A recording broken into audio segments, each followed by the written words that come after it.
Welcome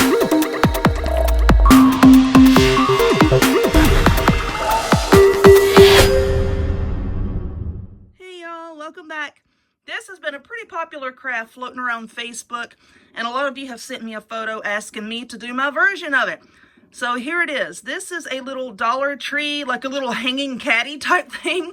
As you can see, I'm going to use mine to put my bills in, but you can use it for like produce such as lemons, limes, toys in your kids' room, whatever you want. So stay tuned and I'll show you how to make it. Alrighty, y'all, let us get started. So this is another one of those crafts that people have been sharing with me. Someone out there in social media land has made one similar to this.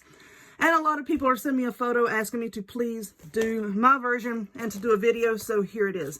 First off, what you're going to need, one of these baskets. Actually, if you can find these baskets, I would say just to get a handful. Like I got 4, get a handful just in case you cut something wrong in here. You don't have to make another trip to the store to go get another one. So right here is the tag. Now, in my store, I found this. It was over on the aisle where like the laundry detergent and stuff like that is. Toilet paper, and then all of these little storage containers. As you can see, this is just like, I call them like strawberry baskets. Open grid work here. And these, I'm not going to say that they're flimsy, but you are going to be able to cut it with just a pair of these scissors. Any kind of scissors should be able to cut this. As you can see, it bends pretty well. Yeah, I don't think you're going to need like an X-Acto knife or wire cutters or anything. Your scissors should be fine. You're going to need one of those. You're also going to need one of these plastic placemats, also from Dollar Tree. Now, for this one, as you can see with this design, it doesn't really matter how we place it. It would look good either way. If you want to hang it up like this, or if you want to hang it sideways. Because in my kitchen theme is grapes and wine and all that happiness. I found this one. I'm just trying to get it into place here. As you can see, I want the design to kind of look like this, and I would hang it up this way in my kitchen. But anyway, you're going to need that. This little plaque here, I got at Hobby Lobby, totally and completely optional, okay? You do not have to have this. I'll show you what I'm going to do with it here in a little bit. You're also going to need some sort of adhesive. I have a hot glue gun and I also have some E6000. I'm going to use a little bit of both. The E6000 is really going to hold everything together and make it sturdy. I also have a bunch of spray paint over here. But anyway, I'll walk y'all through it. So first off, you want to look at your basket. Like I said, we're going to be hanging it this way for this one. I think I'm going to put it here in the craft room. 1, 2, 3, 4. I'm trying to decide like how many squares. I want to say I'm going to go up 4 squares. As you can see, here is the bottom. And you see this is the part that curves. I'm going to go up 4 whole squares. 1, 2, 3, 4. And I'm going to cut right there. And of course, you can go back once you get this piece out of the way. See that little part right there? And then you can, really cut a little bit more closely. And I'm just going to cut over there and then cut over here. So we came up, here's the bend. I came up 4 whole squares. And as you can see over here, this is where it bends on the side. You want to keep this part here intact. So I'm not going to cut any further going over. The little bend and then this line here. I'm trying to do this slowly so that you can see where I'm cutting. I'm just cutting it just like that. And then we're going to go up towards the top. Like that. And then up towards the top again. I'm trying to get this in the camera.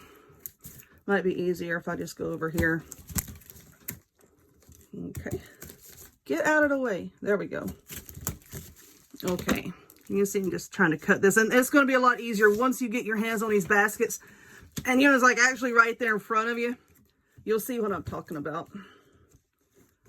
I just want to get the majority of this out of the way. And then I'll go back with all those little doohickeys sticking out. And you can use a piece of sandpaper, or you can, go back with wire cutters if you want to. I don't want to tell you to use those right off in case you don't have them. You don't have to go out and buy any for this. Now what we're going to do, see, we came up 4 squares, and then here's the bend. And then there's that line there. This is going to be our top. And you're just going to cut all the way up to this lip here. Why?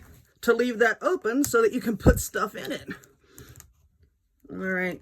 I guess I'm trying to do this at a weird angle. See, just like that. All right, now let's come over here. Really hard to do at this angle. Okay.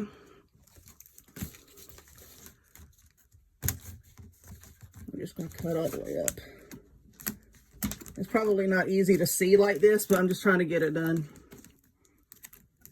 And one more. There we go. See, now here's the top of it. Now we're just going to cut right along there. So basically what you've just done is you've made an opening where you can put things. Okay, so I'm going to pause the video right quick and let me cut these off across the top. And then I'm going to go back. You see these little nubbies here? You don't want your nubbies sticking out. So I'm going to go trim off the nubbies and then I'll come right back. Okay, this was so much easier to trim up and cut away once I could like not have my arms extended under the camera and I could set it down in my lap and work on it. All right, so this is pretty much what you're going to have. Like I said, 4 whole squares here. Then you're just going to cut up the sides. See, here's the rounded part. Focus, please. Here's the rounded part and the side, and then here's the top. You just cut all the way back to the brim. Okay, so now what I did with the placemat is I just flipped it over to its little bare back side, laid my basket down, and I just sort of drew around the top and bottom with a Sharpie marker just so I would know where to trim it. The sides here are pretty much the exact same width as the placemat. So, you know, that was sheer luck. I think these baskets are such an awesome size. And then what you're going to do is just cut off the excess pieces of the placemat because we're going to be gluing that to our basket here in a little bit. Okay, so now what we're going to do is spray paint our basket. And I think if I can find the rest of my white paint, I think I'm going to paint this white, okay? If not, I have some silver. It might be a surprise when we come back to see what color it is. It depends on how much white paint I have.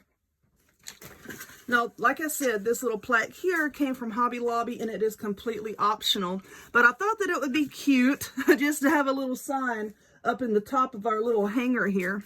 And what I'm going to do is I'm going to paint this a solid color. I think I want to paint it white. If I don't have enough paint right now, I'll just run to the store and get some. But I'm going to paint it white. And then after that white paint dries, I'm going to take some painter's tape. And I'm just going to block off the center part here. And then I'm going to paint that with some of this spray chalkboard paint. I did get this at Hobby Lobby. They was having a sale on Krylon paint. So yeah, let me paint that. Let me paint the basket, and then we'll come back and I'll show you how we're going to glue it together. Okay, so our basket has been painted and it is now dry. This is the back. So yeah, there's a little bit of red here and there, but it's okay. We're not going to see it. Now what we're going to do is we're going to glue on the plastic placemat. And for that, I have some E6000 that is now leaking everywhere, and I have a hot glue gun. Why do I have 2 different types of glue? Because first I'm going to put on the majority of the E6000. Then I'm going to go back and put on a few blobs of hot glue, and the hot glue is going to set up relatively quickly and hold everything into place while the E6000 is curing, okay? Because like if you have kids, cats, dogs, whatever, in case they should accidentally bump this, the hot glue will prevent everything from falling apart. Okay, now as far as a hanger for this, I think what I want to do is I'm just going to take some twine here, and I'm going to cut. Lord, I'm getting glue all over myself. Yeah, that bottle, let's wipe that off there. When I picked up the bottle, the tube rather, when I picked it up, I didn't realize that it leaked as badly as it did. That's probably why I set it off to the side. As a reminder, don't use it again. Why didn't I throw it away? I don't know. But anyway, I have this twine, and I'm just going to take it, and we're going to make a loop like this. I've got paint all over my hands from another project I'm working on. So I'm going just to run it right down here. I'm going to put a little bit of hot glue just to tack it in place. And then I'm going to really secure it with the E6000. I'm going to put it right here, and you can put whatever kind of hanger you want to put on yours. This is what I'm going to put on mine. I like those, what do you call them? The command hooks. All right, there we go. So that's why I'm going to use this. I can just put the 2 hooks on the wall, and then you just loop this on it. Can y'all see what I'm doing?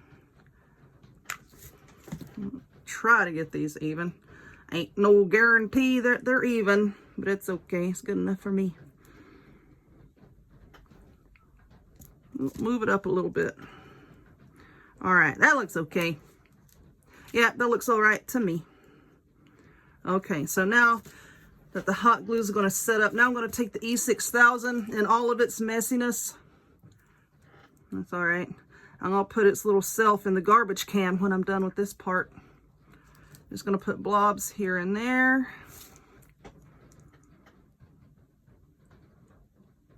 I'm afraid to squeeze it too hard. It's like it's all just going to come out at once. And we're going to go all the way around the edge.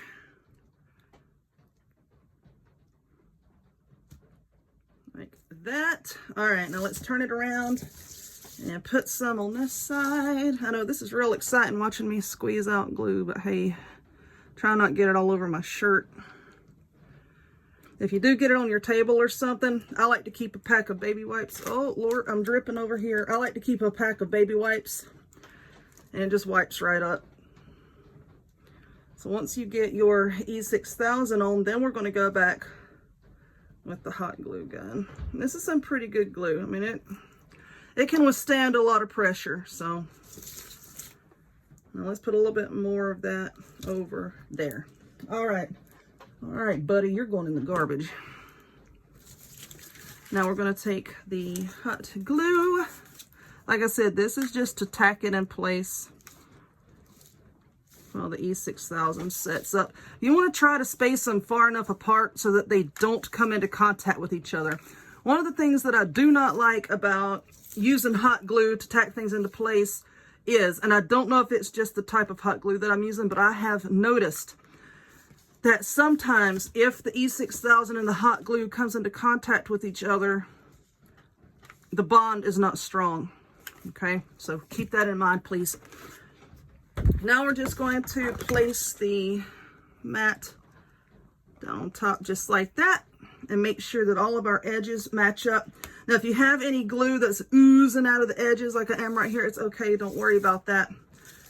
I said, just take a baby wipe or Q-tips, whatever you have on hand, and just wipe it off. Okay, so now I'm just pressing that into place. You see I have a little bit oozing out right there. I'm going to wipe it all away, and then I'm going to flip it over so that this is on the table and the basket is on top. And I think I'm going to put just a few small, thin, little light books on top just to hold it down and apply a little bit of pressure so that the edges aren't all wavy. Because I can see right here, the edge is wavy just a little bit, but it's okay. Like I said, if you put just a little bit of pressure on it, it'll hold it into place. All right, so the paint is drying on the little sign that I'm going to put on here. I'm going to flip this over. We're going to let it dry, set up, whatever you want to call it, and then it will be done. I'll see y'all back here in a little bit. Okay, so all of my glue has set up. Actually, I started making this like 3 days ago, and I got busy. I've had a lot going on, and so the glue is really set up on mine.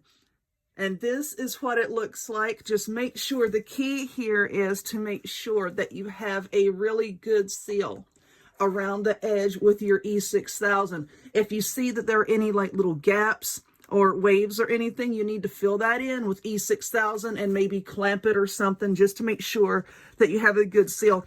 Now, I think for this one, I'm going to use it for bills because Lord knows I have plenty of those. So it's not going to have anything heavy in it. But I have seen a lot of people using these because it is a good size. Using these in their kitchen for produce. And that's why I say you really want to make sure that you have a good seal. Now, this is my little plaque, my little sign that I have made. I spray painted the whole thing white, 2 coats, let it dry, and then I took the painter's tape and I just taped it off, and then I gave it 2 coats of the chalkboard paint. Okay. And this is how you just peel the painter's tape right off. Just like that. Okay, now I've been trying to decide where I want to put this little plaque. Do I want to put it down here, or do I want to put it up here? Because you could really see it a lot better if it was up here.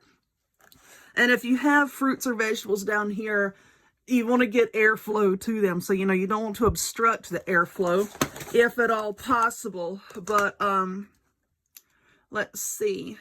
I think it would look okay right down here. Now, you can attach this using whatever kind of glue you want to use. I have my hot glue gun over here plugged in and ready to go.